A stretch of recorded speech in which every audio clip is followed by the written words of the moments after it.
இந்த கேள்வி கேட்கறது தான் எங்களுக்கு தெரியும். எப்படியாவது ஒரு குழப்பத்தை உண்டாக்கலாம்னு முடிவு பண்ணிக்கிறீங்க. எங்களுக்கெல்லாம் ஒற்றுமையா இருக்கணும் உங்களுக்கு எண்ணமே இல்லை. எங்களை பொறுத்த வரைக்கும் நானும் சரி, மரியாதைக்குரிய டிடிவி அவர்களும் சரி தெளிவுபடுத்தி விட்டோம். நாங்கள் ஒன்றாக இணைந்து செயல்படுகின்றோம். நாங்கள்லாம் அம்மா வளர்த்த பிள்ளைகள்,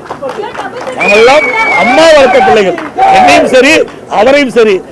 எங்களுக்குள் சில கருத்து வேறுபாடு இருப்பதாக சொன்னார்கள், இருந்தது. எப்பொழுது இணைந்தமோ அத்தனையும் மறந்து விட்டோம். இனி எங்களுக்கு மாண்புமிகு அம்மா அவள் விட்டு சென்ற பணியை தொடர வேண்டும் என்பதுதான் எங்களுடைய நிலைப்பாடு, அவருடைய நிலைப்பாடு. ஒற்றுமையாக செயல்படுவோம். ஊடக நண்பர்களும் பத்திரிகை நண்பர்களும் அதுக்கு துணை நிற்க வேண்டும் என்று அன்போடு கேட்டுக்கிறேன்.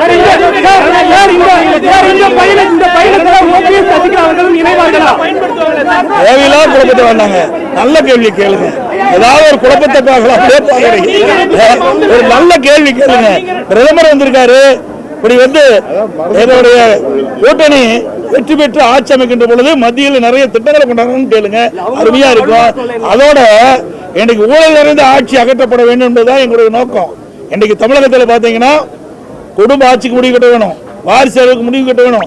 ஊழல் நிறைந்த ஆட்சி, இந்த ஆட்சிக்கு முடிவு கட்ட வேண்டும் என்ற அடிப்படையில் ஒத்த கருத்துடைய கட்சிகள் ஒன்றாக இணைந்து இன்றைக்கு பயணித்துக்கிட்டு இருக்கோம். நிச்சயமாக இந்த தேர்தலில் அதிக இடங்களில் வெற்றி பெறுவோம். ஆமா, நிச்சயமா 210 இடங்கள் கூடுதலா இருந்தாலும் குறையாது.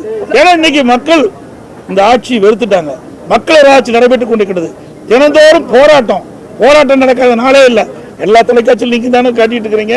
தூய்மை பணியாளர் போராட்டம், அரசு ஊழியர்கள் போராட்டம், அதே போல செவிலியர் போராட்டம், பகுதி நேர ஆசிரியர் போராட்டம், விவசாயிகள் போராட்டம், அதே போல டாக்டர்கள் போராட்டம், பகுதியாசிகள் போராட்டம். இப்படி தமிழகத்தில் போராட்ட பூமியாக, ஒரு கலவர பூமியாக மாறுகின்ற அளவுக்கு இந்த ஆட்சி பார்க்கப்படுகிறது.